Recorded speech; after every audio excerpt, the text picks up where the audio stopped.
नमस्कार दोस्तों, मैं आशीष और आपका स्वागत है माय पेन माय वर्ड्स में। मैं आज आपके लिए एक कहानी लेके आया हूं, कहानियां जो जिंदगी बदल दे। इस कहानी का नाम है चुंबनों से भरा डिब्बा। तो चलिए शुरू करते हैं। कुछ समय पहले की बात है। एक व्यक्ति ने अपनी 3 साल की बेटी को खूब डांटा। उस नन्ही सी बच्ची की गलती सिर्फ इतनी थी कि उसने सुनहरी पन्नी वाले चमकीले कागजों का एक रोल खराब कर दिया था। वह व्यक्ति अपनी आर्थिक तंगी से गुजर रहा था और जब उसे पता चला कि उसकी बेटी ने गत्ते के एक डिब्बे को सजाने के लिए उस सुनहरी पन्नी वाले चमकीले कागज का इस्तेमाल किया है ताकि वह उस डिब्बे को क्रिसमस ट्री के नीचे रख सके, तो उसके गुस्से का ठिकाना ना रहा। पिता द्वारा डांटे जाने के बावजूद अगली सुबह वह बच्ची उस डिब्बे को लेकर अपने पिता के पास गई और बोली, पापा, यह आपके लिए है।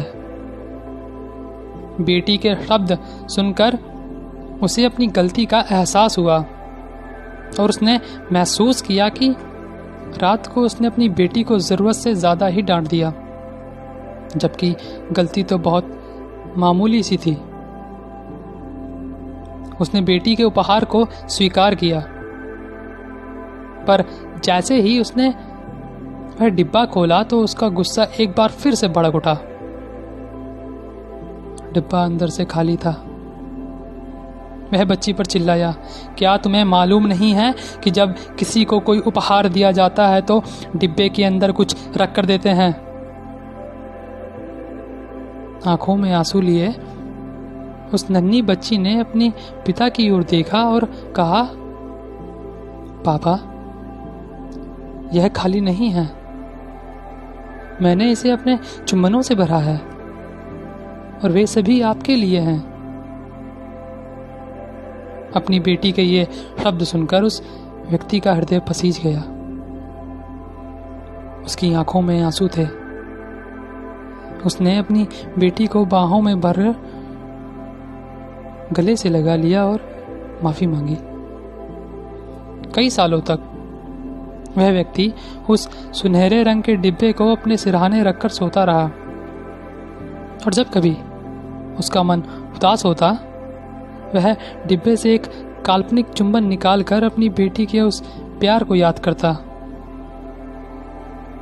जो उसे अदृश्य चुंबनों के रूप में डिब्बे में रखकर मिला था। सच्ची भावना के साथ इसे समझने का प्रयास करें तो अवश्य ही एहसास होगा कि ईश्वर ने हम सभी को अपने बच्चों, परिवारजनों तथा मित्रों के रूप में एक सुनहरा डिब्बा दे रखा है जो असीम प्रेम से भरा हुआ है। इससे बढ़कर मनुष्य के लिए और कोई संपदा नहीं हो सकती। उम्मीद करता हूं आपको ये कहानी पसंद आई होगी और यदि आपको ये कहानी पसंद आई है तो इसे लाइक करें, कमेंट करें और मुझे बताएं कि आपको ये कहानी कैसी लगी।